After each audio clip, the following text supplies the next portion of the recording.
So the third issue of the Power Rangers comic series was released today. It is quite the space adventure, but the ending really left me excited for the next issue, so be sure to stick around for that.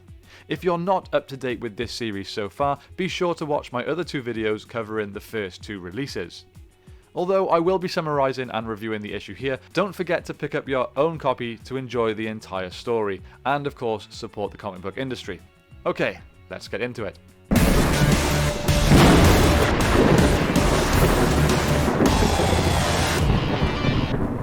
So the issue starts with a bit of a backstory for the Horrid, with the leader explaining to Drakkon how they came to be, attempting to bend reality to their will in order to find other beings in space, but were punished and ended up in this sort of middle state somewhere between life and death. When the history lesson is over, Drakkon reassures the Horrid that they will soon get to feast on the Omega Rangers before he takes them to conquer as many worlds as they want. Then we are taken to the Omega Rangers as Eleven lets Trini back onto the ship, to which she jokingly says that she stepped out to get some air. Space jokes. They attempt to come up with a plan, suggesting that the best option may be to flee the ship and set it to self-destruct, but this causes an argument over what to do with Drakkon. Kill him or keep him alive to help them deal with the bigger threat, the Imperials. Fortunately, Eleven steps in and says that he has a plan, but the Rangers will really need to trust him. Jason agrees and says after his decisions led them here, he's open to new leadership.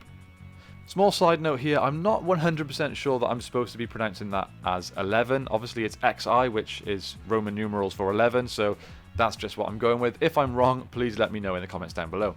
So the Rangers head back out into space to take on the Horrid. On the next page, it's revealed that the Rangers have seemingly just walked straight into a trap that was set up by Drakkon. Jason then calls for Omega firepower, summoning his Omega Zord. Upon seeing the Zord, the leader panics and Drakkon tells him that they can use the Zord to escape, so he needs to send his entire army right away to drain its energy. As hordes of the Horrid arrive at the Zord, Jason shouts Omega Fire Field and some kind of force field appears around the Zord. Jason then tells the others that the plan is working and the Horrid took the bait, to which Zack and Trini reply that not all of them took the bait as they are still surrounded. Back to the Horrid King and Drakkon. Drakkon asks him, with all of his army out there, who is left to protect him. Eleven then appears and tells the king to call off his army or he will unleash his dog.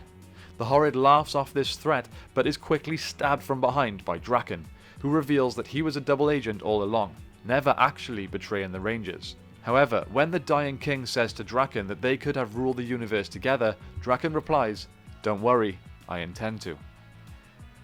After the death of their leader, all the Horrid begin screaming and just seem to leave Jason alone.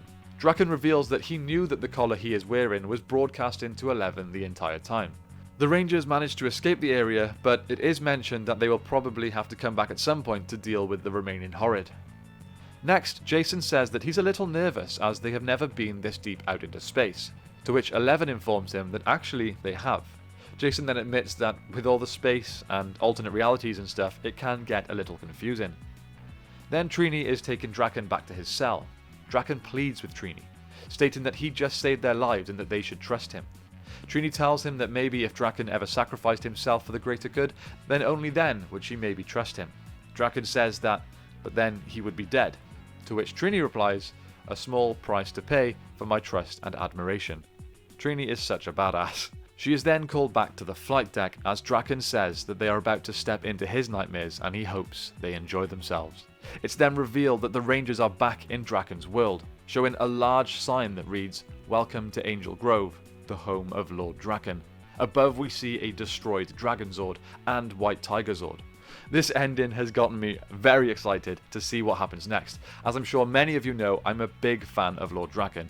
I think he's a great character, and to see him return to his world and the possibilities of who and what could still remain out there has certainly got me excited. As for my review of this episode, for the most part, it didn't really feel very Power Rangers, if that makes sense. It just kind of felt like a random sci-fi story, which I'd say is true for this series as a whole so far. But having said that, I really do love the Omega Rangers, and it's even cooler seeing them with this anti-hero version of Drakkon. It's one of the best things about the Power Ranger comics in general, having the ability to use these characters that we love, such as Jason, Zack and Trini, and putting them in these cool stories, like getting new powers for example, and being able to follow them on this journey without having to recast the actors that we grew to love in the roles. I don't know about you guys, but I still read Jason's lines in Austin St. John's voice.